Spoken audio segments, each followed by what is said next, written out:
About 10 years ago, I had the great privilege of leading an event on the Titanic slipways to mark the centenary of the day the ship was launched. Now, since it took exactly 62 seconds for the Titanic to slide gracefully down into the water, the idea was that I would lead the assembled throngs of dignitaries and hordes of schoolchildren in a 62-second cheer at the exact moment of the anniversary.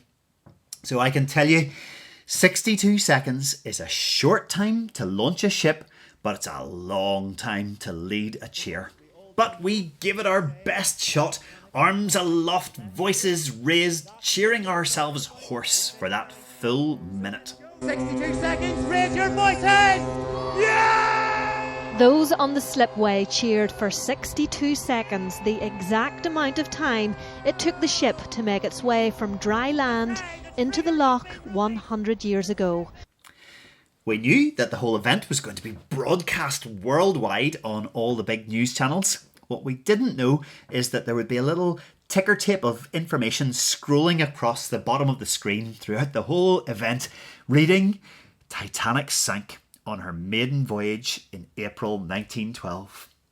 More than 1,500 people died when the ship sank.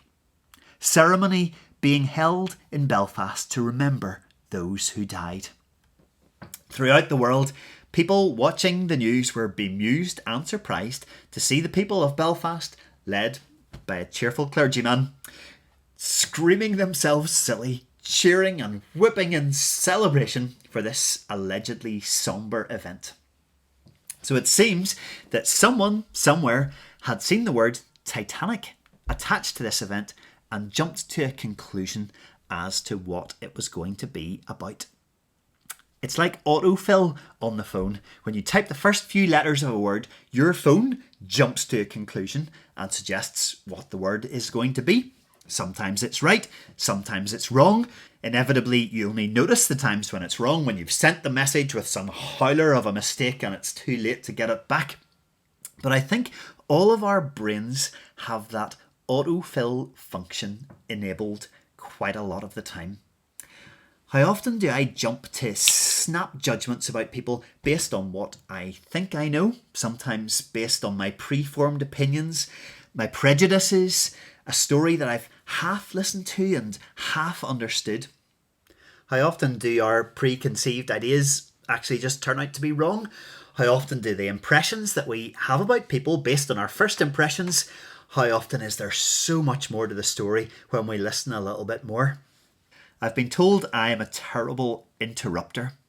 When I've heard some of what you were going to say, I feel like I've got the gist and I feel I can just jump in. Now on the phone, it's easy enough to switch off the autofill function. But in my attitudes and in my conversations, it takes much more hard work. But it is worth the effort. Just ask that guy out on the slipways cheering himself hoarse on live TV.